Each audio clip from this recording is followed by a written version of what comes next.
Apostrophe. No, not the mark of punctuation. The literary term. Know what it is? How about paradox? Sure on that? Chiasmus. My favorite. People enjoy it when they spot it. But do you know the term when you spot it? Can I stump you with these? Polysyndeton. Epistrophe. These are all enhancements that can help your writing sing on the page. That's an implied metaphor, by the way. Also an enhancement. Enhancements from anastrophes to zeugmas. We start the series this week on the right focus. Welcome to The Right Focus, a podcast for writers, newbies and veterans, and everyone in between. We're hosted by M.A. Lee with the assistance of Remy Black and Edie Rooms, all from Writers Inc. books. Our focus is productivity, process, craft, and tools.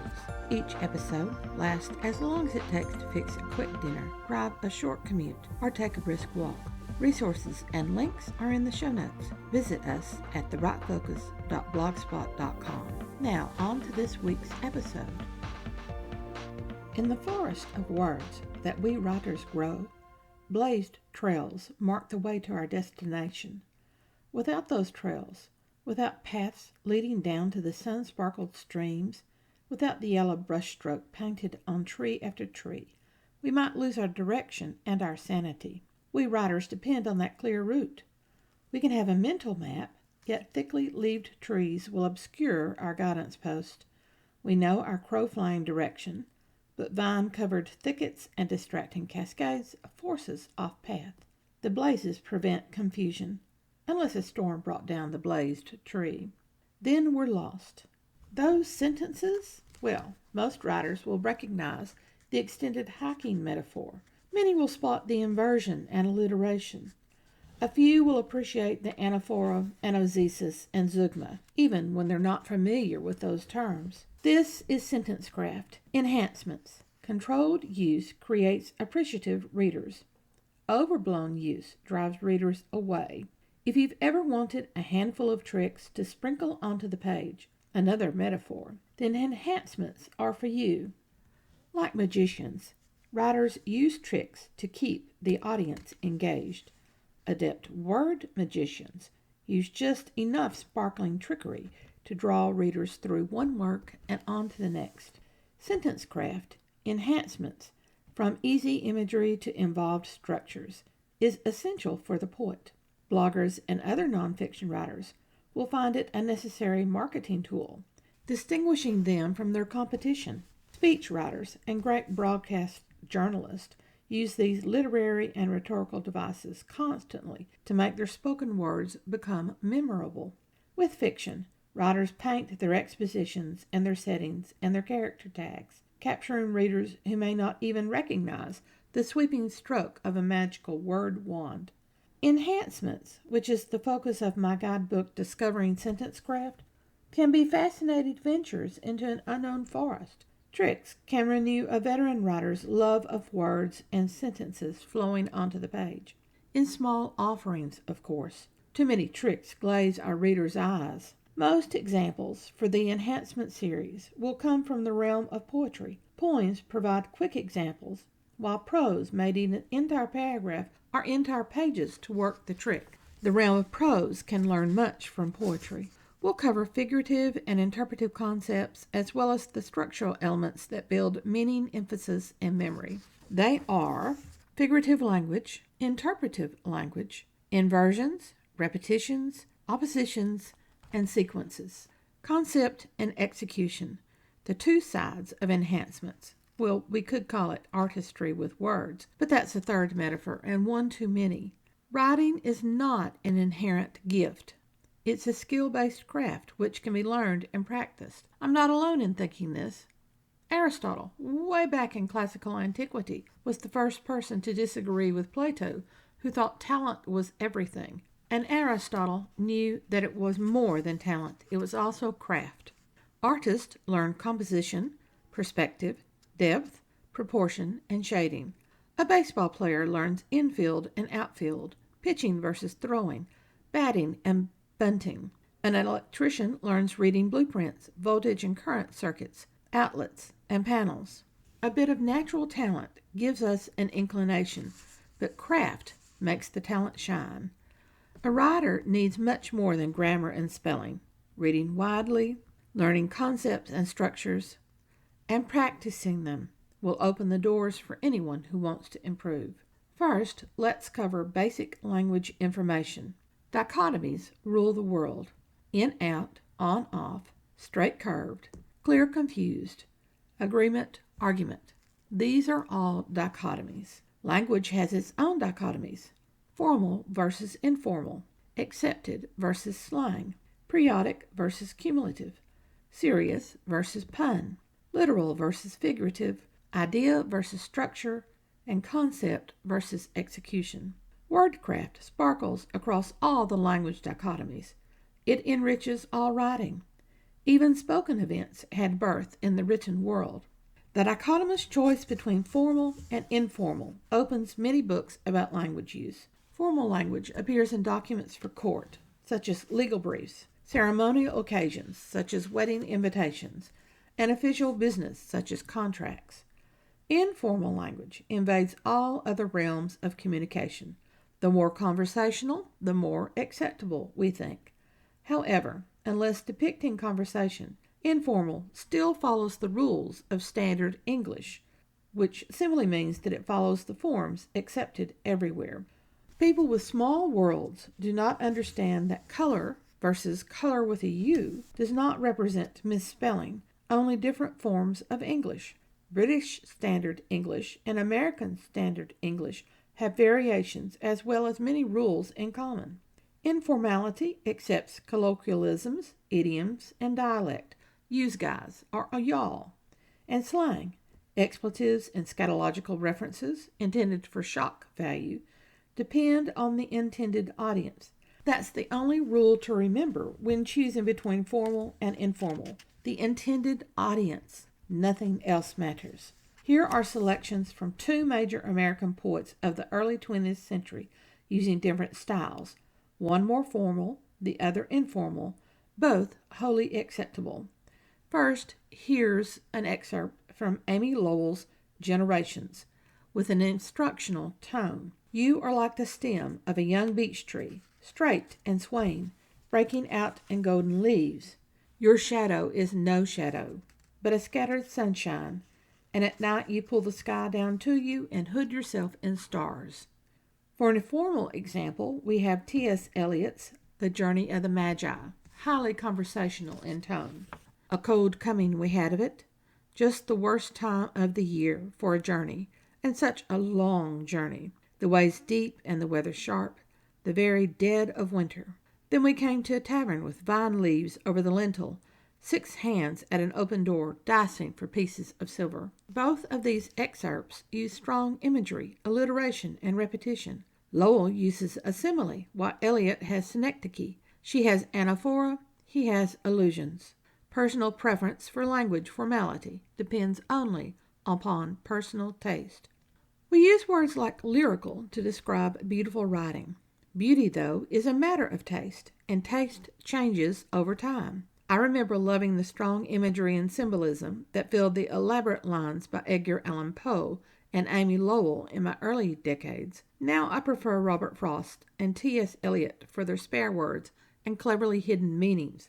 While I appreciate Picasso, my taste runs to Jackson Pollock and Salvador Dali. I can admire Mozart, but Debussy is the composer whose works I collect. The aesthetic distinction keeps me reading Edna St. Vincent Millay and Ernest Hemingway, but not Elizabeth Barrett Browning or William Faulkner. Different tastes are acceptable and desired, which is the reason no wordsmith should copy other writers even though they can be used for practice. The Roman Horace said, "Nothing is beautiful from every point of view." That works for enhancements as well. A structural device may charm you while it irks others. You may love creating extended metaphors, only to have someone else dislike them. That's an important point to remember. Too many word tricks will cause readers' eyes to glaze over. When writers read other writers, we look at much more than the words conveying the ideas. The little black marks are magical tricks we want to understand, practice, and tuck into our own magician's cloak. We should display our acquired tricks only when they support the meaning of those little black marks. Unfortunately, we often exhibit them out of personal vanity, exhibitionism. As Faulkner said, in writing, we must kill all our darlings. He wasn't just talking about characters, you know. Every choice for any communication always depends upon our intended purpose and audience. The choice between periodic and cumulative sentences creates a proving example. Both the periodic and cumulative sentence forms are extremely long. They are taught as if they're models for budding writers. They are not. The periodic means that the sentence launches, the subject is followed by modifying phrases and clauses, then after several lines of text, the verb and predicate occur, offering the sentence's end. The base sentence elements of verb and complement end the sentence at the period. The cumulative sentence presents the base sentence elements of subject, verb, and complement immediately, followed by an accumulation of modifying words, phrases, and subordinate clauses until the writer reaches the end of the sentence. The sentence is complete before the modifying elements are accumulated. Writers of the previous centuries used both forms often. Such long sentences do have their place in modern writing. Having taught advanced placement courses, I believe the words are pushed onto students more as a grammar test rather than a writing pattern to emulate. Writers supposedly use the periodic to increase tension and suspense as the reader anticipates the sentence end. The cumulative displays elaborated detail, piling one upon another. Thus, it can exhibit luxuriousness, increasing confusion, a building morass, or a horde of options. Master orator Winston Churchill provides examples of both types. First is the periodic, beginning with the understood subject for the verbs let and bear. Let us therefore brace ourselves to our duties, and so bear ourselves that, if the British Empire and its Commonwealth last for 1,000 years, men will still say, this was their finest hour. The next example begins with a cumulative section of an extended compound complex sentence. On the night of the 10th of May, 1940, at the outset of this mighty battle, I acquired the chief power in the state, which henceforth I wielded in ever-growing measure for 5 years and 3 months of world war, at the end of which time, all our enemies having surrendered unconditionally or being about to do so, I was immediately dismissed by the British electorate from all further conduct of their affairs. The first Churchill example is pure oratory, ending with a short yet memorable sentence, this was their finest hour. The second comes from his memoir. Written prose can tolerate the extended confusion of the cumulative sentence, which Churchill must have experienced when the voters dismissed him from his position as Prime Minister after the Allied victory that concluded World War II. See how the word trick supports the content? Artistry with words is not dependent on the subject matter. The only dependence is the writer's commitment to the craft. The highly talented few are set apart only by their awareness, their language fluency from reading widely, and their willingness to use time as a resource for practice and the necessary craft development. Only perspective is inherent, and even that is teachable. The most important dichotomous pair is denotation and connotation. Denotation is the dictionary definition of a word, from Latin meaning to note. Connotation is the mental images associated with a word, from Latin com, meaning with, and note, meaning to note, thus with to note, or to note with, as the image we mentally note with a word's definition. Old versus antique, for example. These are similar in meaning, but the mental image changes. We already know that not every synonym means exactly the same thing. Synonyms of the color red have varying shades. Maroon, persimmon, scarlet, and crimson are all different colors. Relevant has the synonyms of germane, material, and apropos, among several others. As Merriam-Webster tells us, relevant means a traceable, significant, logical connection. Germane, additionally, may imply a fitness for or appropriateness to the situation or occasion. Material implies so close a relationship that it cannot be dispensed with without serious alteration of the case. An apropos suggests being both relevant and opportune. Now we also remember that many words have positive and negative connotations. An example is as easy as cheap versus expensive. Look at exotic, foreign, strange, and chat, talk, babble, as well as venerable, old, decrepit, and pet, animal, beast. We writers fall into mistakes with connotations when we seek an interesting synonym to replace a bland, tasteless word. Be certain of a new to you meaning, even by checking a word's etymology before deciding to use it. That advice holds throughout this series on enhancements. The intention is primarily emphasis, not exhibitionism. Wordsmithery always supports meaning. The violence of a deed is not conveyed in flowery language, but in hard-thudding syllables. Let the craft suit the meaning. The more we practice, the more we understand the effect. The more we see the effect, the more we understand its power, and understand that it can stand alone without need for more words. Remember, only the intended audience is important. Aesthetics is another consideration. Taste determines whether someone likes our writing or not. Overblown language can be a turnoff for the audience. Offer your word tricks sparingly. The content's final form will determine the use of a particular word trick, and individual words and their connotative meanings will affect the reception of our word tricks. Exhibitionism is not the goal. Practice with the connotations of synonyms this week. Pick 25 words, each on a separate page of the current manuscript, and select a different synonym to increase the connotative load for the word. Next week, we discuss figurative language. Easiest to understand and craft, and hide as a word trick, are metaphors, direct and implied. To help understand metaphors, we start with similes.